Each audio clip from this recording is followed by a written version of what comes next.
ఇదే ముగ్గురు కలిసి మళ్ళీ మోసం చేసేందుకు ఈరోజు సూపర్ 6 అట, ఈరోజు సూపర్ 7 అట, కొత్త కొత్త మోసాలతో, కొత్త కొత్త పదాలతో మళ్ళీ రంగురంగుల మేనిఫెస్టో తీసుకొచ్చేందుకు వీళ్ళు ముగ్గురు కూడా అడుగులు వేస్తా ఉన్నారు. ప్రతి ఇంటికి కేజీ బంగారం ఇస్తాము అని చెప్తా ఉన్నారు. ఈ ముగ్గురు కలిసి ఈసారి సూపర్ 6 అట, సూపర్ 7 అట, ప్రతి ఇంటికి కేజీ బంగారం అట, ప్రతి ఇంటికి బెంచ్ కారు కొనిస్తారట.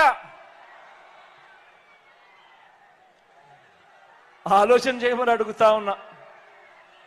రాజకీయాలలో ఉన్నప్పుడు నాయకుడు అనేవాడు ఎలా ఉండాలి అని అంటే, ప్రతి కార్యకర్త కూడా అదిగో మా నాయకుడు, తానే మా నాయకుడు అని కాలర్ ఎగరే